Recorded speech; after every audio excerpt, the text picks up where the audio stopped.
কি বিয়ে করা যায়, বা 18 বছর বয়সের নিচে বিয়ে করার জন্য কি কোনো বিশেষ প্রক্রিয়া রয়েছে? এ সংক্রান্ত আইনি বা কি বলছে, চলুন জেনে নেওয়া যাক আজকের ভিডিওতে। শুরুতেই জেনে রাখা ভালো যে বাংলাদেশের বাল্যবিবাহ নিরোধ আইন 2017 অনুযায়ী ছেলে মেয়ের বিবাহের ন্যূনতম বয়স হচ্ছে ছেলেদের ক্ষেত্রে 21 বছর এবং মেয়েদের ক্ষেত্রে 18 বছর। এই বয়সের নিচে যে কোনো বিবাহই বাল্যবিবাহ হিসেবে গণ্য হবে। বর্তমানে বাংলাদেশে বাল্যবিবাহ একটি সামাজিক ব্যাধি নয়, এটি একটি গুরুতর অপরাধ। অনেকেই জিজ্ঞেস করেন যে এর কোনো ব্যতিক্রম আছে কিনা। জি, অবশ্যই এর একটি ব্যতিক্রম রয়েছে। বাংলাদেশের বাল্যবিবাহ নিরোধ আইন 2017 এর ধারা 19 অনুযায়ী একটি বিশেষ বিধান রাখা হয়েছে।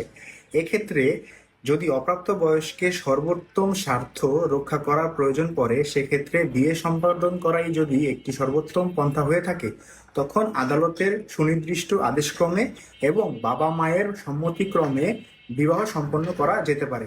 তবে মনে রাখতে হবে যে বাবা মা যদি রাজিও থাকে, কিন্তু সেক্ষেত্রেও আদালতের সুনির্দিষ্ট পারমিশন ছাড়া এই ধরনের বিবাহ সম্পন্ন করলে তা আইনত বৈধ হবে না। এছাড়াও বাংলাদেশের বাল্যবিবাহ নিরোধ আইন 2017 অনুযায়ী কোনো প্রাপ্তবয়স্ক ব্যক্তি যদি কোনো অপ্রাপ্তবয়স্ককে বিয়ে করেন, সেক্ষেত্রে সে 2 বছরের জেল এবং 1 লক্ষ টাকা অর্থদণ্ডে দণ্ডিত হবেন।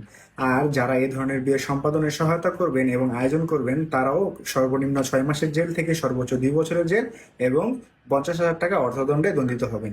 তাই এই ধরনের সূক্ষ্ম বিষয়ে আবেগ দিয়ে চিন্তা না করে আইনি পন্থা অবলম্বন করুন এবং কোনো অপ্রাপ্তবয়স্কের জীবনকে হুমকির মুখে ফেলে দিয়েন না, এবং আপনারাও আইনিভাবে নিরাপদ থাকুন।